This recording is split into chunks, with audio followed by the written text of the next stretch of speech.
Okay, first job is to wet the paper.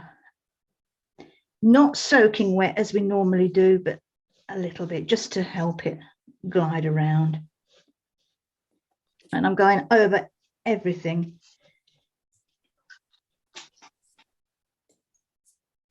Absolutely everything. It's just got a nice sheen to it.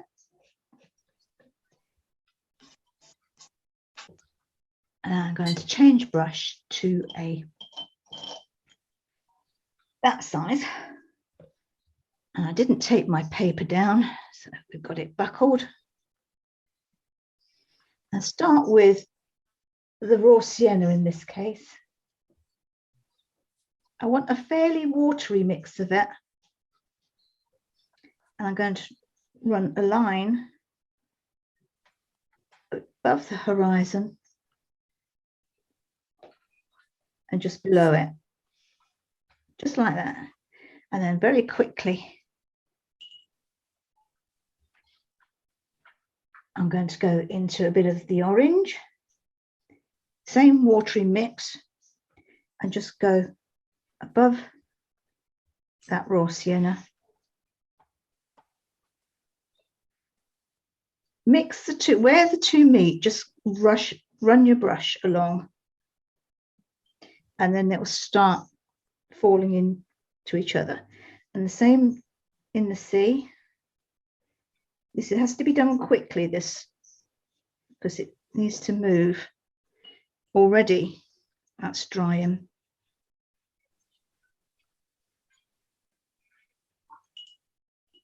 Now I'm going to have a bit of alizarin crimson.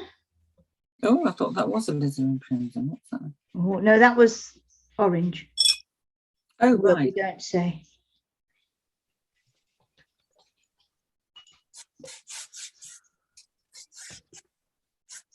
If you've got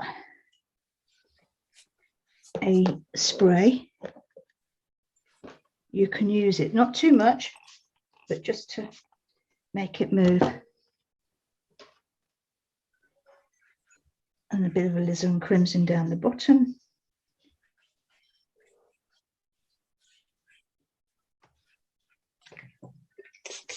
And then a mix of alizarin crimson and the cobalt blue, so that it's to the blue side. It's a nice, not even purpley blue, just a blue with a tinge, and that goes across the top and across the bottom here.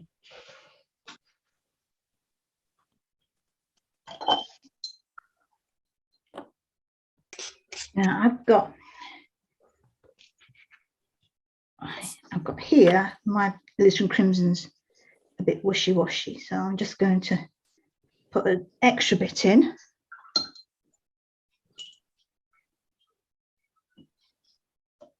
And that there.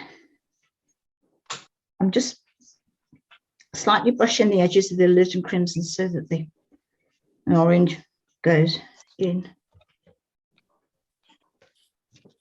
Now, pick up your paper, if you can, and hold it upside down so that it starts to fall back. Upside down. If you can't, if it's taped down and you can't pick it up, don't worry. It'll be what it'll be. So it's falling back now, because it's still come down a bit, but it's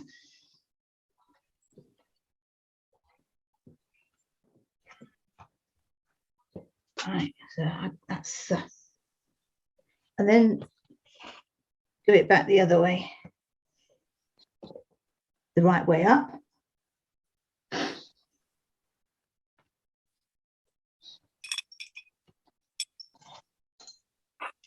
I've got a bit of a line there, so I'm just going to put a bit of extra water on with a clean brush so that it doesn't have a line.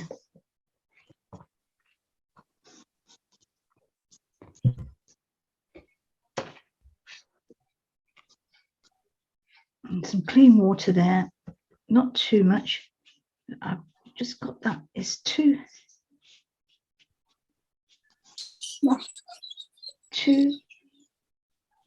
definite, I think is the word there.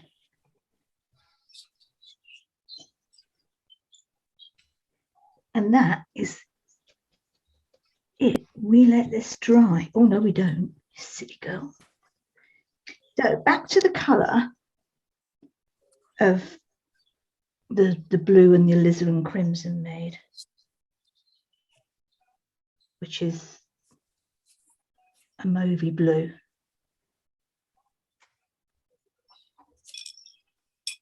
And maybe if you've got a little bit of Payne's grey, you can just put that in there as well, just to give it a bit of extra darkness. And then in the way you've drawn your shadow of your reflection of your balloon, just block that in.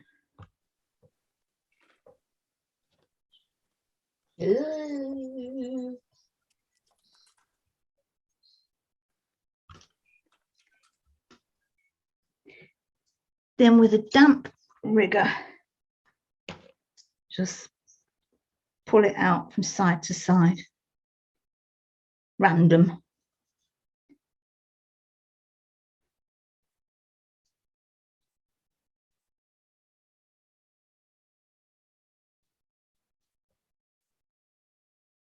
I haven't got the basket there, just a little dot for the basket. And again, just pull a couple of lines out just to make it look like water. And when you've got that far, we'll let that dry.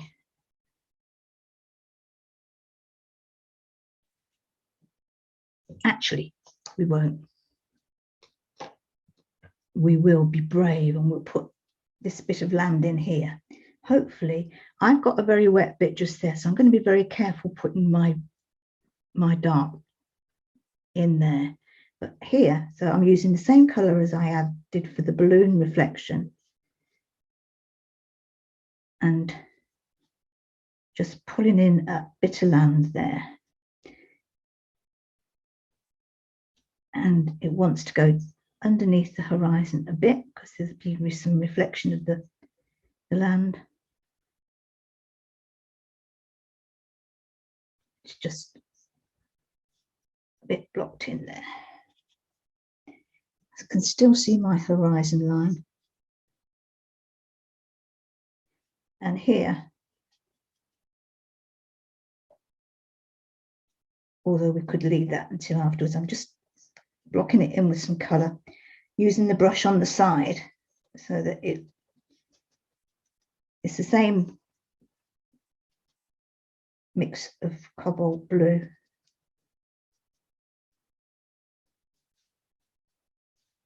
We can darken that up later. I've done that sort of stroke so that it looks like rocks. If they're a bit uneven, it could look like you're standing on a rocky crop and looking out to sea. You can take your rigger and just draw some lines through this blue. You can't really see much, but it's just pulling it out a bit. Horizontal lines.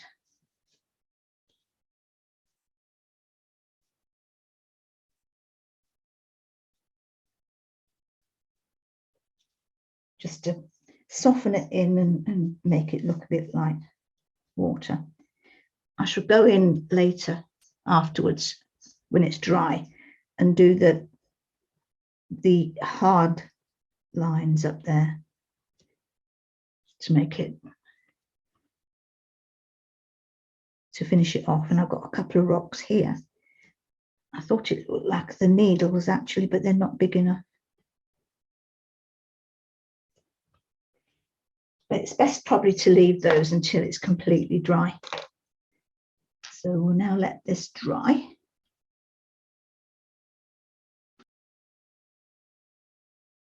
Now that that's dry, I'm going to add a little bit more of the dark to the land here. So I'm going to mix up a bit more of the blue and the alizarin crimson.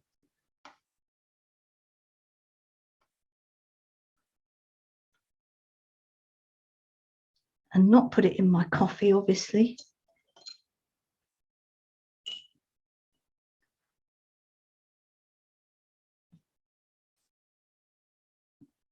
And I'm going to put a touch of Payne's grey in it just to darken it down a bit. And just probably define the cliffs there.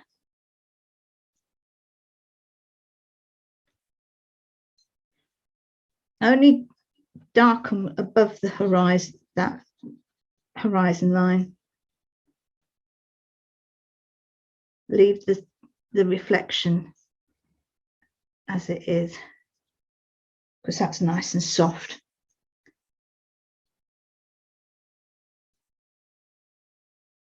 So you can make it rocky, you can make it just a gentle slope.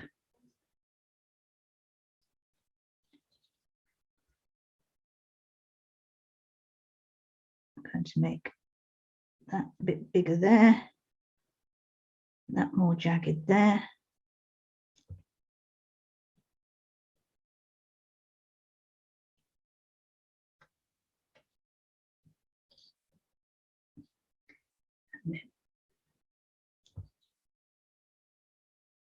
I'm just going to put a lighthouse in there, only because I can. This is my world.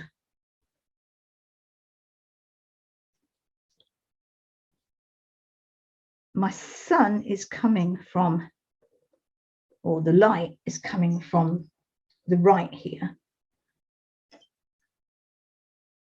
So with a clean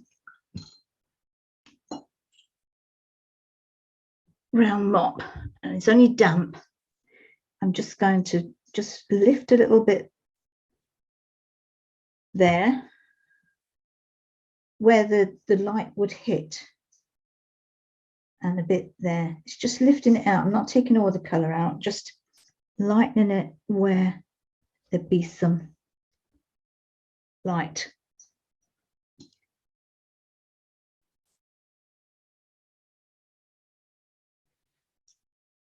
With more dark, so it's the same alizarin crimson cobalt mix with a touch of Payne's grey in there, just to darken it up. I'm just going to darken a bit of these rocks here.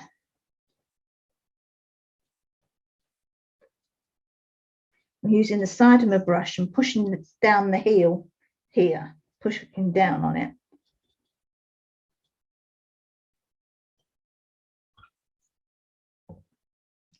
And again, with the clean, damp brush, I'm just going to lift out a bit of the colour where the light would be striking it.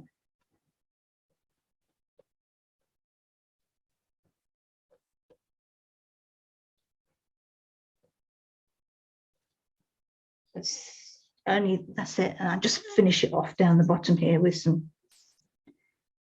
blocking in.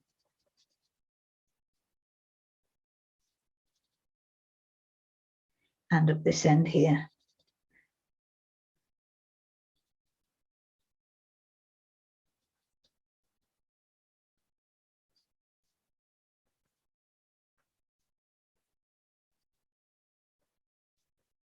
That's it, they look a bit more natural now. Still want, I'm going to do the balloon. No, we'll leave the balloon for a minute or two.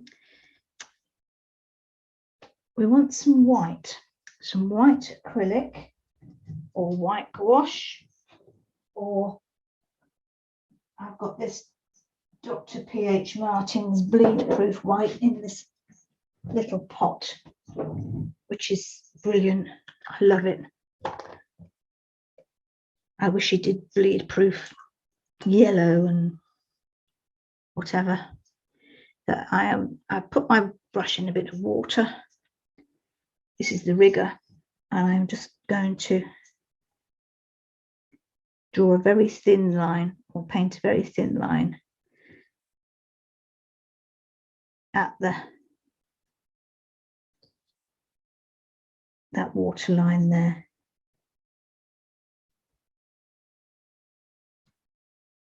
It can be broken, it can be a little bit rough in places because that's where the water can be hitting it.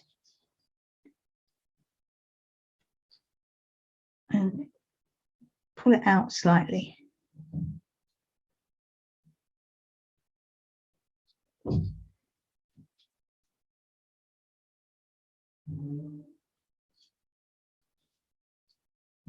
And just along your horizon, just do a couple of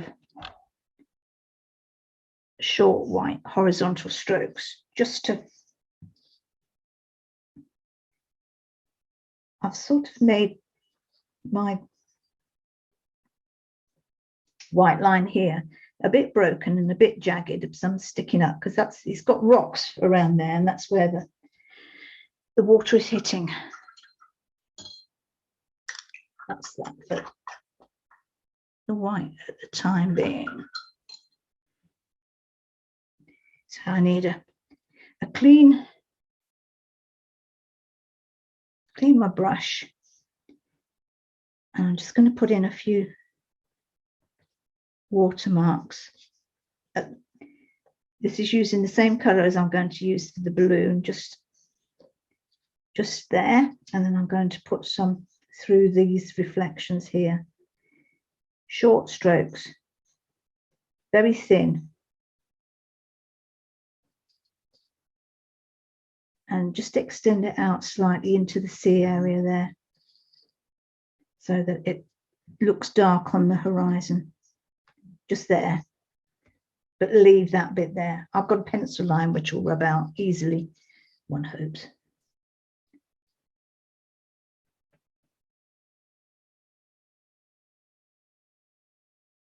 So I just extended that bit of reflection down because that's taller, and look, I made this taller as well, so that needs to. So I'm just doing short horizontal strokes just to give the impression of reflection there. Redo my lighthouse because it's a bit light.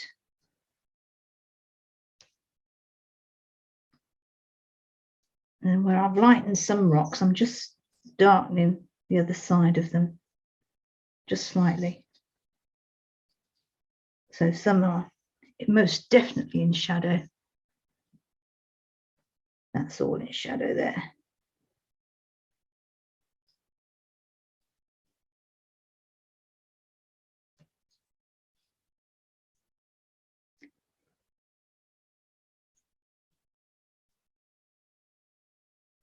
So,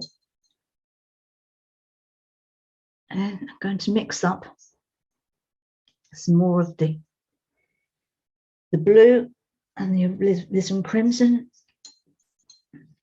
More blue.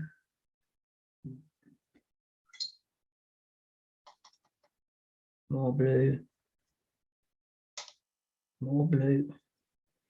It wants to be fairly dark, which is where a bit more Payne's grey will come into it. This balloon is going to look quite dark against this light of the sky. So I need enough there to do the balloon.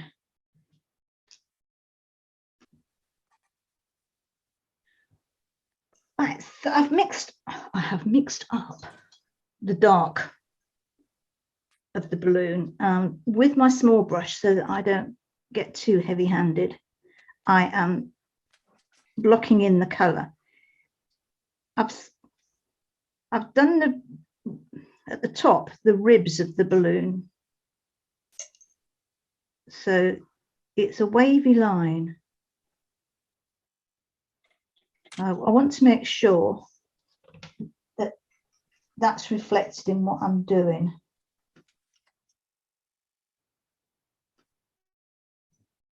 don't very often do great detail, but I want that there. What colour are you using, Susan? Hang on. Right. So I've done the top of the balloon.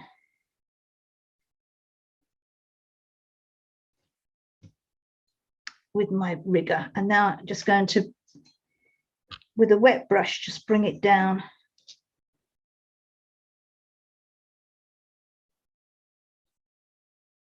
to where it ends, so it's more defined at the top. I haven't put any more paint on, I just brought that paint down, remembering to finish it off before I reach the basket. So I'm just mopping up a little bit, and that's not got a point, it's got a squared off. And I'm going just to paint the basket. The basket is quite defined.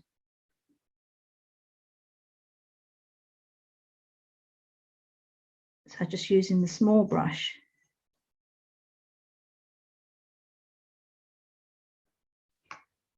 Remembering which side my light is on, I'm going back to the small mop.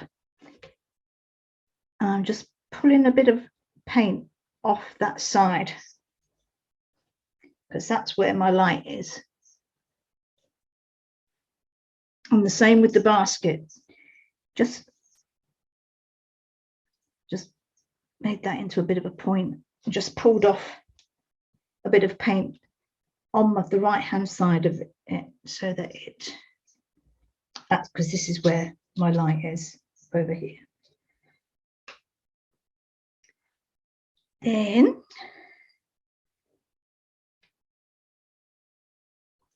I'm just going to put in a couple of birds.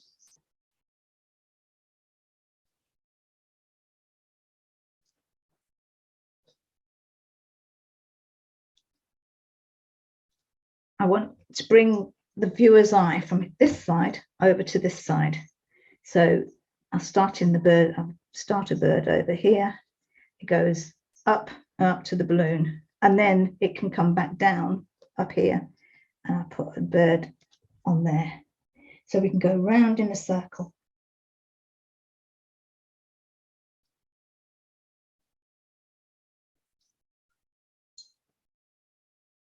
And I think I'm just going to define slightly, or drop a little bit more paint into the top here. It's wet so that it's bleeding in, which is good. Oh, the basket's got to hang from something, hasn't it?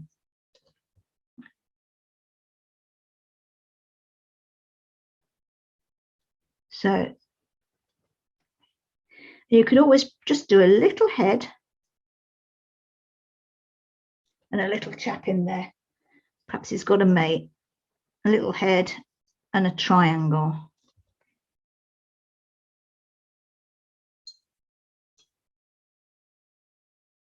And I think,